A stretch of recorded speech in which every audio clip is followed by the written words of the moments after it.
Okay, good morning. Thank you for tuning into Loft Media. And today I've got just a few general points of discussion. One of them is the election that's been run and won. Another one is the QGLGRA, Queensland Local Government Reform Alliance. They had a conference in Hervey Bay recently. And that was fantastic. I'd also like to talk about the Rockhampton Mayor, who has dramatically resigned after being persecuted by the ALP. And also my mate Sterling Hinchcliffe, the Minister for Local Government, and he's got himself into a bit of a pickle over a conflict of interest over his brother's role in the insurance company that handles all local governments in Queensland. Okay, so locally in the election here, I got a little bit involved in assisting both the One Nation and the LNP downtown at pre-poll, and I can tell you I was floored by the intimidation by some of the red shirts that were down there. And I'd just like to read an article that in the local paper here, the Maryborough Sun, written by Jay Fielding, and he chatted with Sharon Lose, who was the One Nation Party member. Lovely lady, capable lady. I mean, I got to meet her and just find out where she's from and where she's going to, and I can say a very decent lady.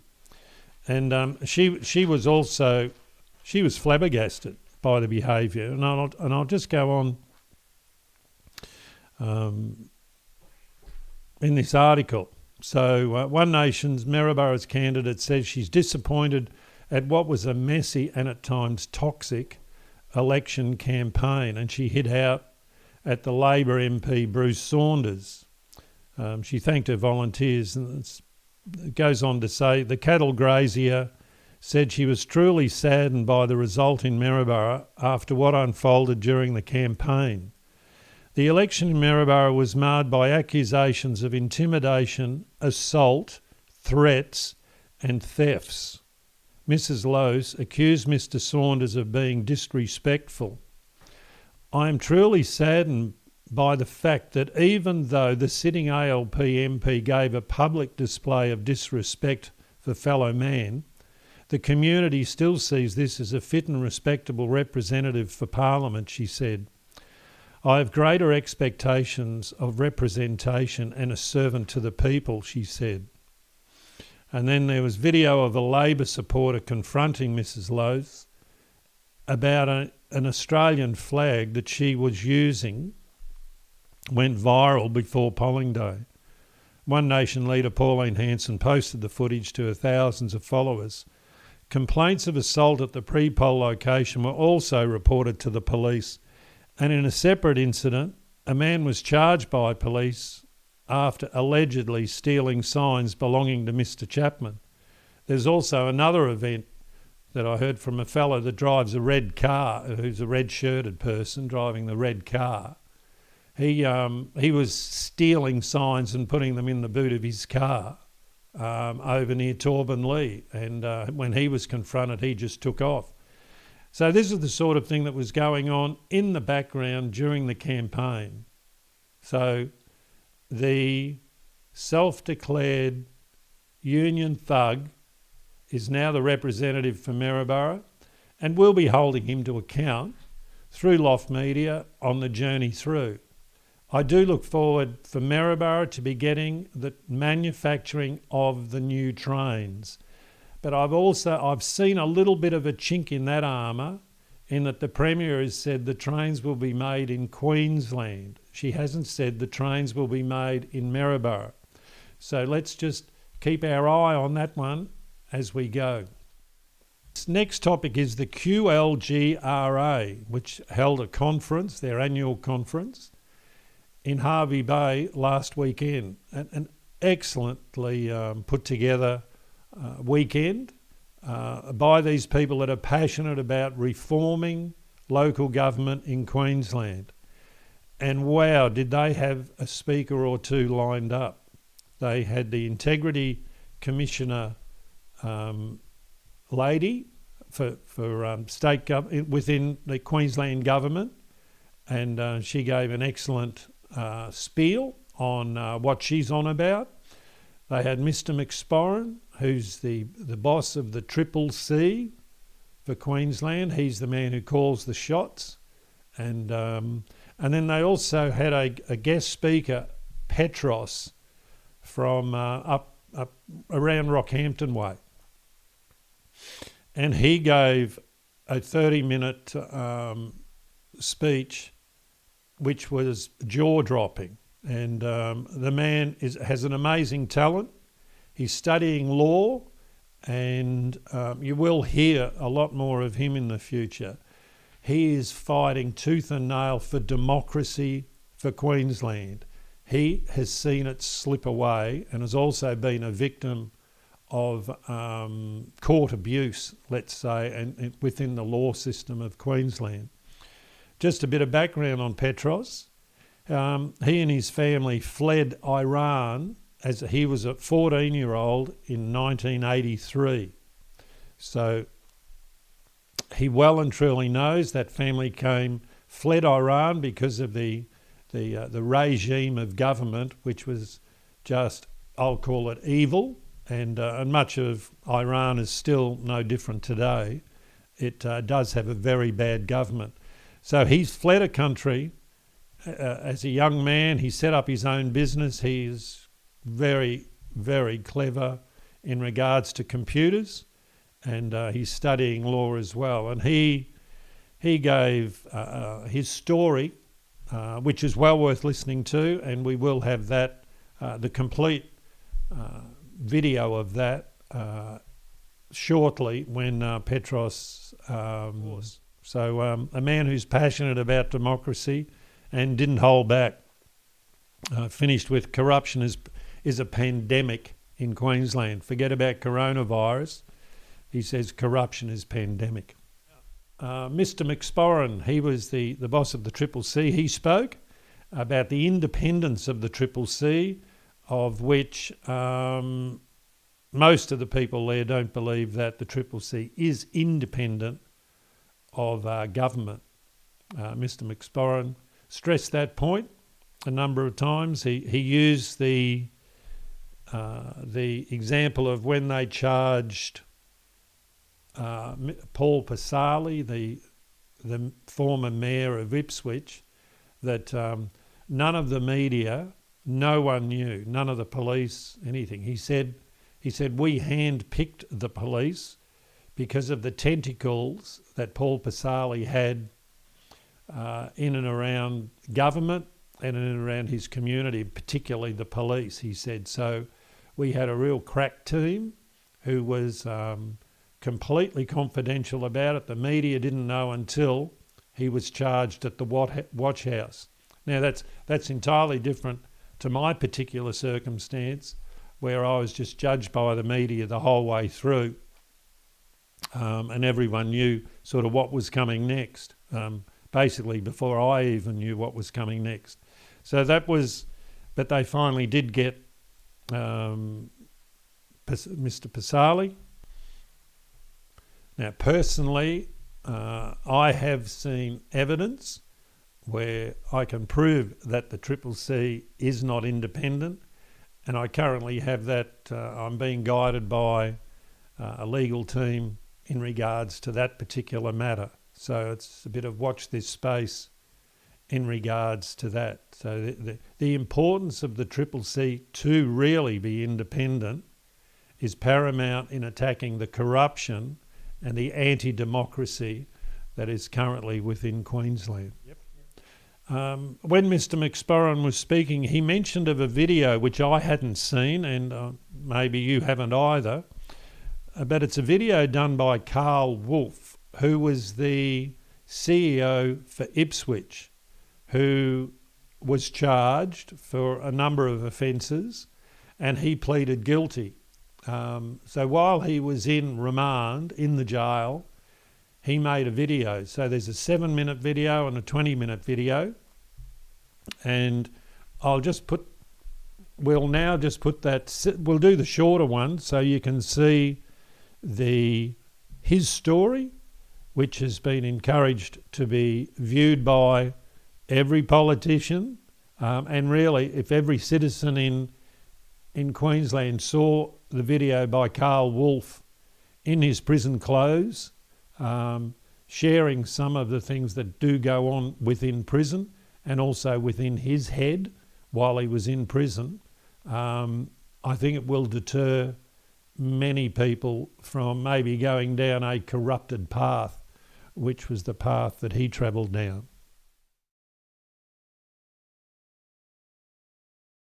So yeah, my name's Carl Wolf. I'm married with 2 children, grown-up children.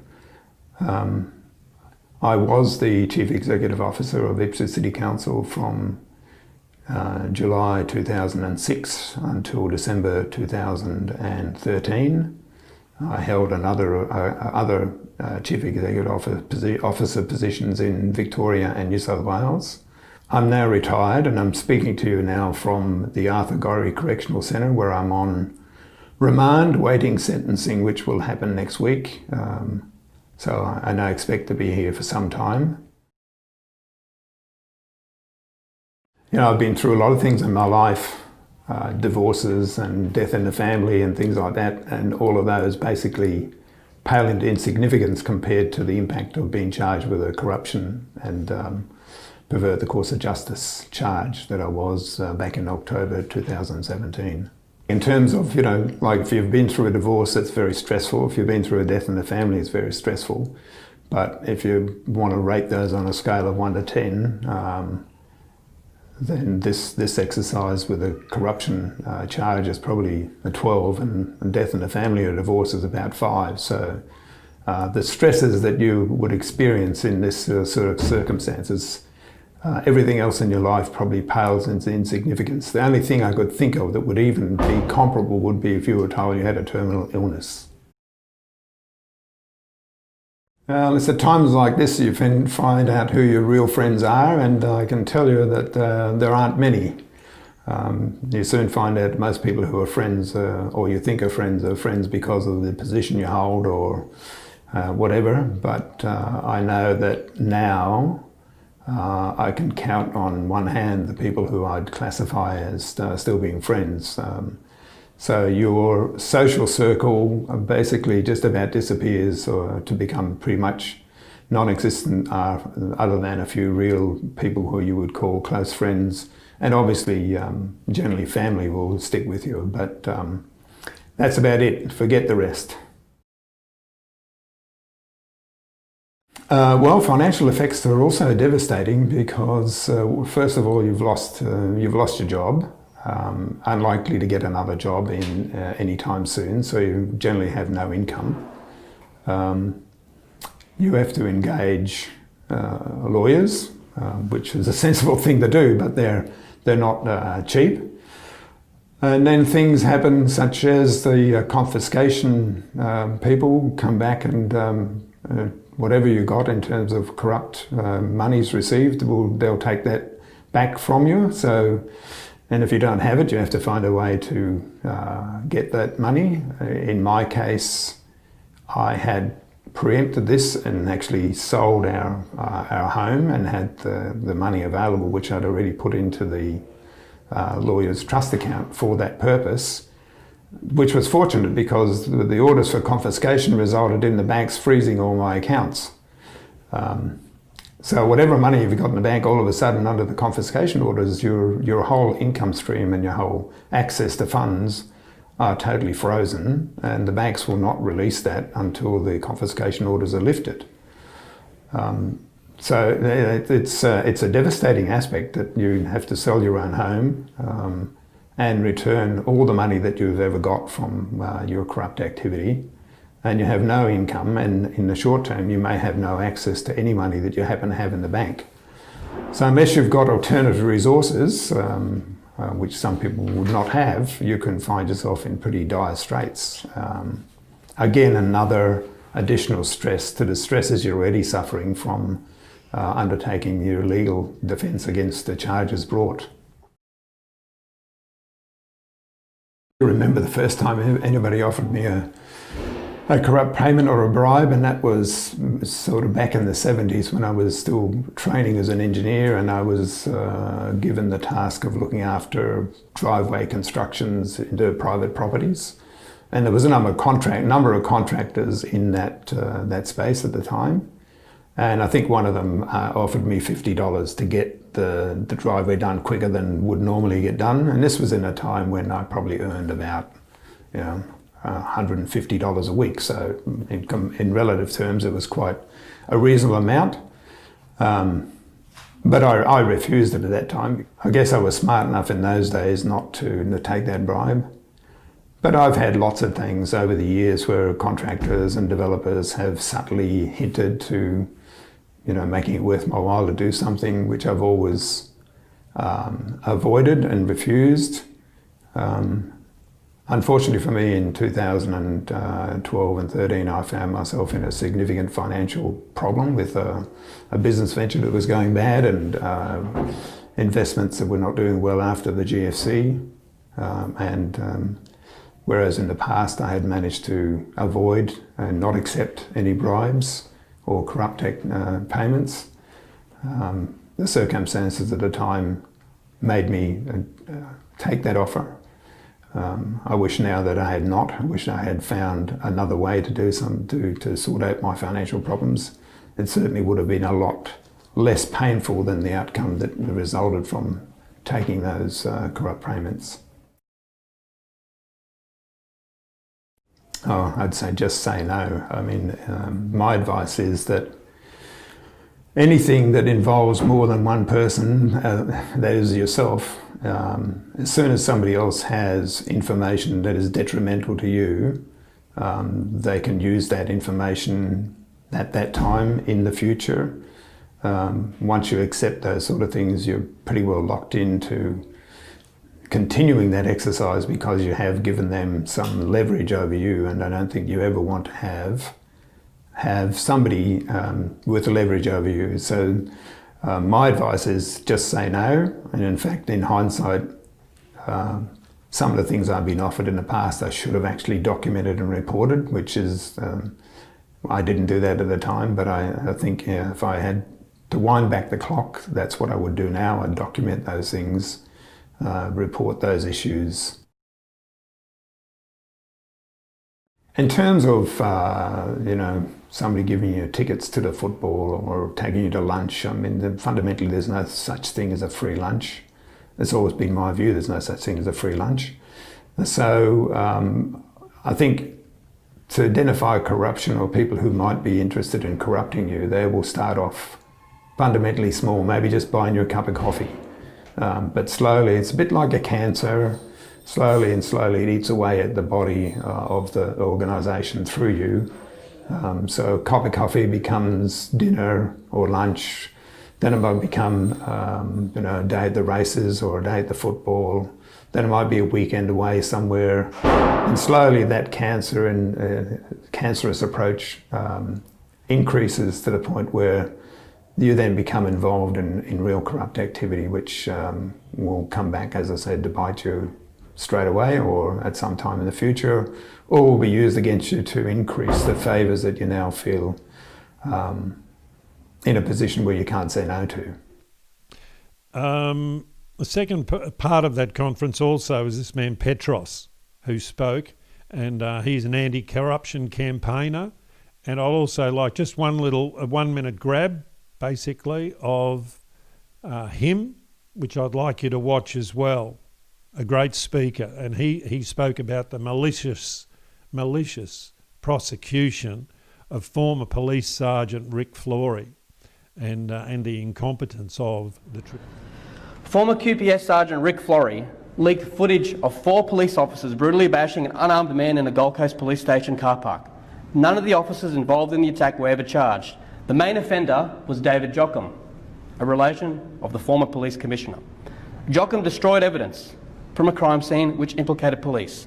Flory was prosecuted for official misconduct and later cleared by the jury. Why does the Triple C refuse to take a complaint from Mr. Florey? Exhibit K. Why does Mr. Florey have to spend hundreds of thousands of dollars to claim reprisal when it's clear the QPS committed one against him?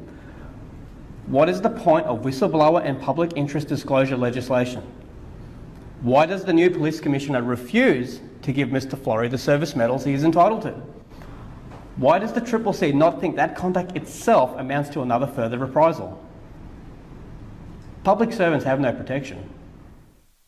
Also, within the Triple C, just for your own interests, they in 1920 they expended $65 million, so that's how much it costs to run the department of the Triple C. They have about 350 staff, and wages are 70% of their budget. So that's about 46 million. So that just puts you into perspective.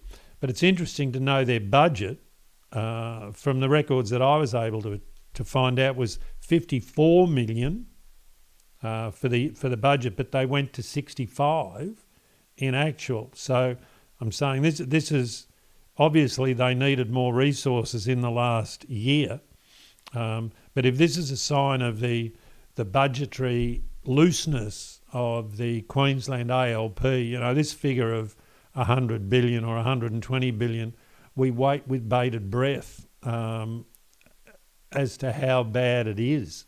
And so all the best to Mr. Dick in his preparation of the budget, that they'll need to bring it out fairly soon. But I would hope that there's no lesser amount of money into the Triple C than there has been, because the Triple C is under Mr. McSporran's leadership, is hopefully taking head on the corruption within the state of Queensland.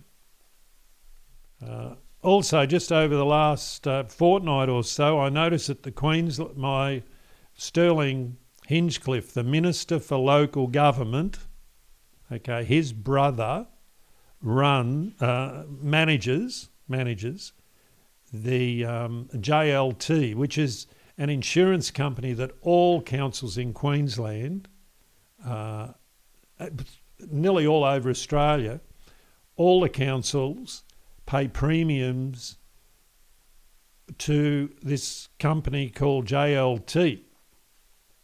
The Minister's, Sterling Hinchcliffe's brother, Craig, is the Queensland and Northern Territory General Manager for JLT, Jardine Lloyd Thompson, an insurance multinational owned by the US brokerage giant Marsh.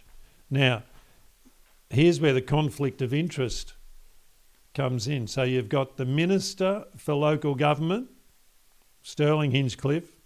His brother is the manager of the Queensland Northern Territory arm of the insurance company that looks after all the local councils. And Mr. Hinchcliffe, it's just a a Minister Code of Conduct area that is in a little bit sus area. So the article by Mark Solomons, Mark Solomons is an excellent journalist, gets to the root of many of the problems within the Queensland government, and I encourage you to look at his articles.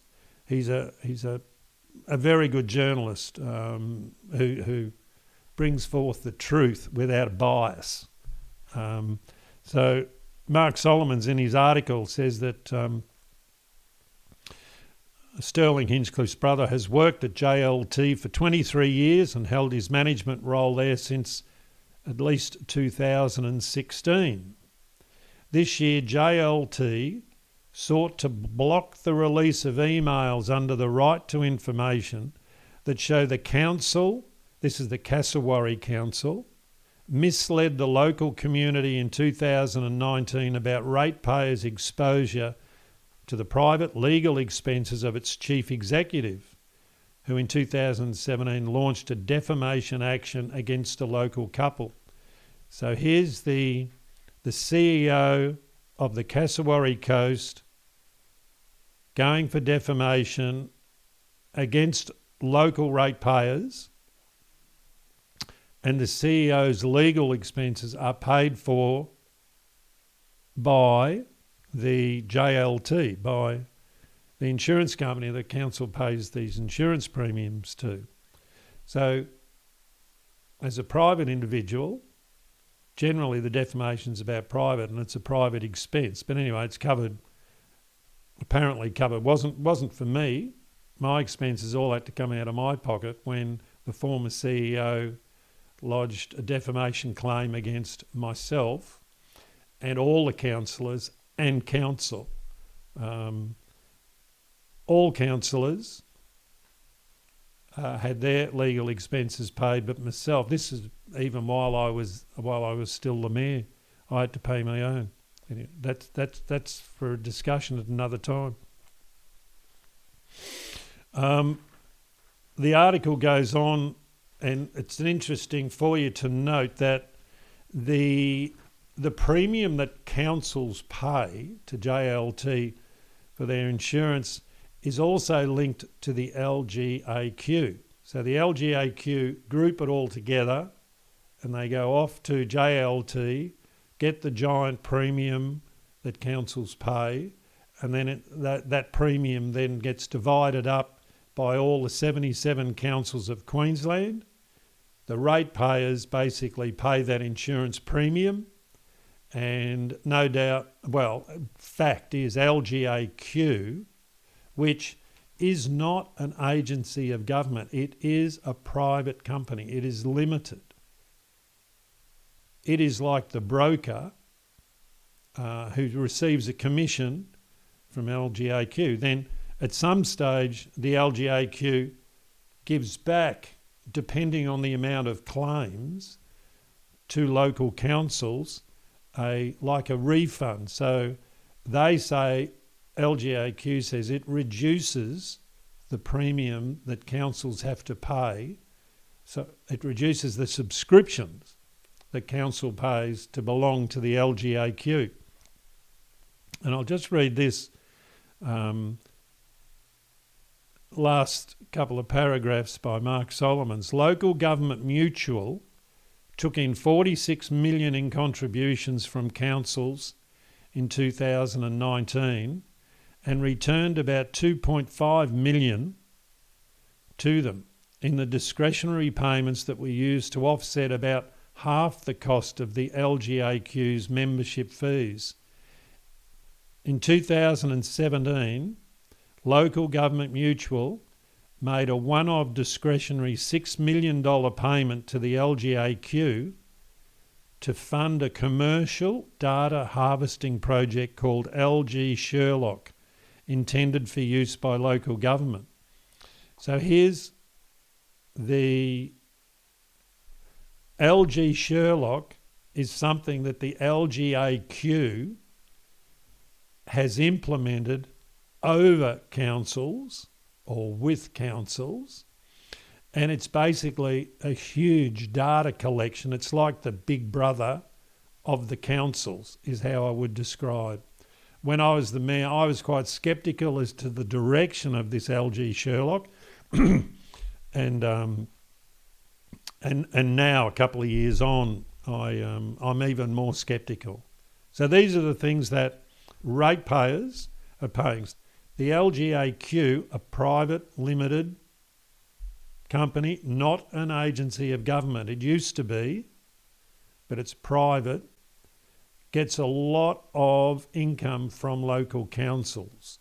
And we will discuss that also as we go on. But feel free, check out Google LGAQ and do your own research. Okay. And just recently, just in the last couple of days, the Mayor of Rockhampton has resigned, Margaret Strelaw. Now, she's been a very popular mayor up there, a Labor lady. She's been a mayor for 16 and a half years, but she has her own mind, and she's been a very good, dedicated mayor. Similar to Joanne Miller, a dedicated ladies within the ALP movement that refuse to budge or compromise in regards to questionable activities, and they call them out. So Margaret got herself into the pickle with the ALP a few years ago when she stood for the state seat up there, and she nearly got there, but she's been basically on the marked list, I would call, from the ALP ever since. Okay, anyway, she has resigned from being the mayor. Now, not so long ago, the state ALP made a new rule that if anybody is resigned or sacked in local councils within the first year of them being in that position of mayor or councillor, then automatically the person who came second will then become the mayor or the councillor. So in a local area like here, Councillor Dennis Chapman stood for Maryborough. If he'd got in, then Robert Garland, who became second, would have walked into his division and he would have been the councillor. So what's happened in Rockhampton was the fellow who stood against there was only one competitor against Margaret Strelaw in the Rockhampton mayoral run, and she got 70% of the vote and he got 30% of the vote. And to say he's a character would give a fair description of the man, and there's probably fair consensus. Anyway, he's now going to be the mayor. So a fellow but the Sterling Hinchcliffe and the ALP machine have gone, oh no, this is not what we wanted. We don't want him to be the mayor. So I'm expecting Sterling Hinchcliffe will do a retrospective regulation and wipe this fella off the map. This is democracy in Queensland. So the rules are, they're okay as long as it fits the ALP's program, but soon as they don't, then we'll just change the rules again. It's a bit like here, just locally here, if Janine Dean had got up to be the mayor and George Seymour had come second, then the pressure would have been brought to bear on Janine Dean to resign. Then automatically the ALP member George Seymour would have then come up to be the mayor. So I mean, what a quandary that Mr. Sterling Hinchcliffe. So rules for some, rules for others. So this is just part of the chaos that I think that the people of Queensland have voted for. This is welcome to democracy, Queensland. If the government of the day likes you or you're a member of it, then hunky-dory. But if not, or if you dare to resign or withdraw from the ALP, well, you're a traitor, and all hell will play. Okay, well, that's it for this week, and I thank you very much for looking and listening, and feel free to share it with others. The truth is getting out. The truth, there's things going on in the United States. There's things going on here in Queensland, deceits and cover-ups in Victoria. Oh my goodness, the socialist states are really starting to show their colours. So if you agree with them, well and good. If you don't agree with them, well, you've got to pull your head in. But fortunately, there are plenty of people who are fighting for democracy here in Queensland, here in Australia, and in Victoria. So the people have voted. They've got what they have got, and we will be holding them to account. Till next week, I'm hoping to have Councillor Dennis Chapman on, and just to hear his story, his life story, and also where he went to, where he hopes to go to. A really decent man and a great councillor. So hopefully he's on next week.